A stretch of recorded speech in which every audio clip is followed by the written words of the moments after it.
really is like Rome built roads, and all the roads went back to Rome. The United States did the same thing, just with shipping lanes. I bring that up mainly because I think about Rome every day. Mm-hmm. But also this is just an existential threat to the United States. This is the basis for an American-led order. That's right.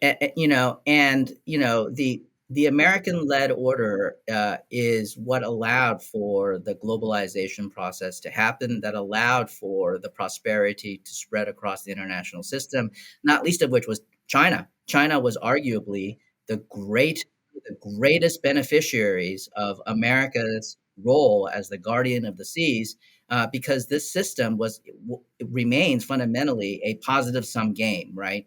The United States essentially kept the seas open as what's called an international public good, so that everyone could have free access to it. And it's a positive sum game because the addition of a user to that public good does not diminish access to that good to others, right? So a public good could be the analogy is a public park, right?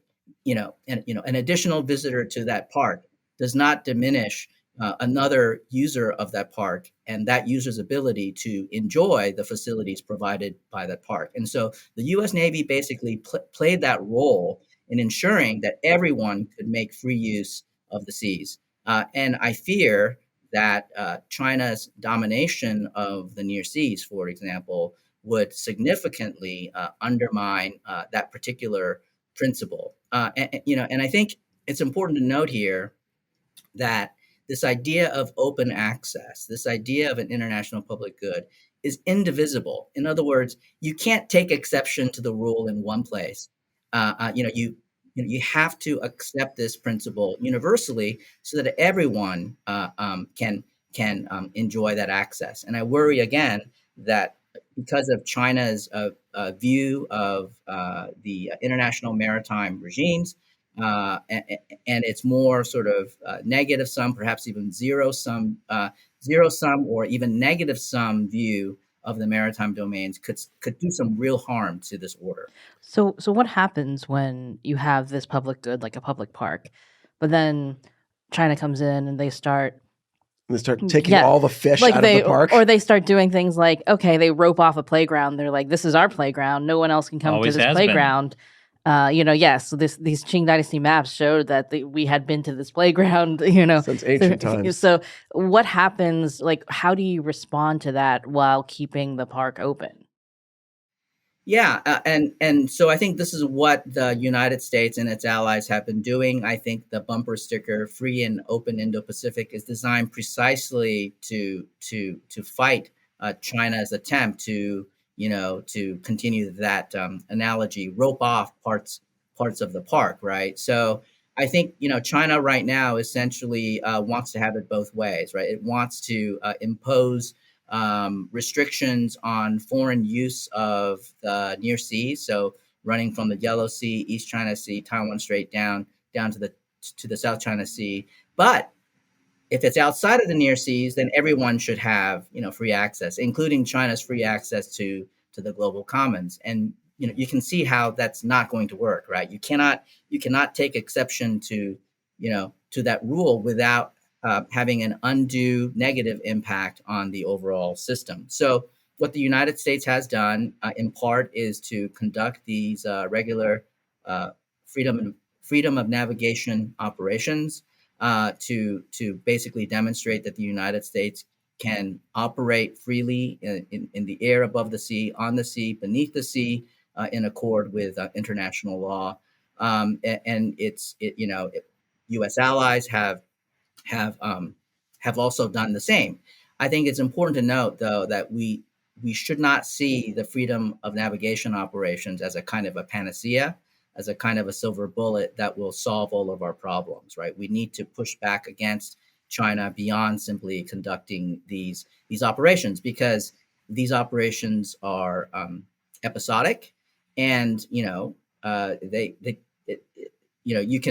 can sail through the sea to make a principled point, but that doesn't really change the realities on the ground, right? And so, if you're the PLA sitting on one of those man-made islands in the Spratlys, you can literally just wave to the American ships and say, all right, fine, you've made your point, but you haven't done much to change the realities on the ground. But I think, but we just have to make sure that we cannot allow China to set precedent that allow China then to continue to chip away at the order. So what might be some other things that the U.S. could do besides the freedom of navigation? Well, I think what we're seeing is the United States forming a series of overlapping network of informal and formal ties amongst like-minded states, like-minded maritime powers in particular, that have a shared interest in keeping the oceans open. So I think one important tool that the United States has, and it's in many ways an advantage, is that the United States has this convening power, that it can convene like-minded maritime states to form these relationships. So whether it's the Quad, which is U.S., Japan, Australia, and India, whether it's AUKUS, which of course now we're hearing that Japan could potentially be involved as an associate power of some kind.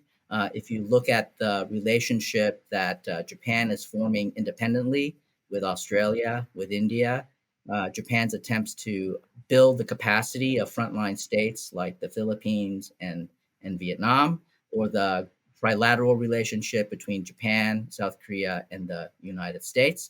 I think all of those sort of bilateral and mini-lateral relationships can really help to not only show regional and international solidarity against China's views of the maritime domain, but it also helps to sort of isolate China on this front. And I would add that no power has done more to stimulate this regional and extra-regional response than China itself. Right? It's been China's assertiveness in the region in making excessive jurisdictional claims and so forth that has encouraged all of these frontline states to band together.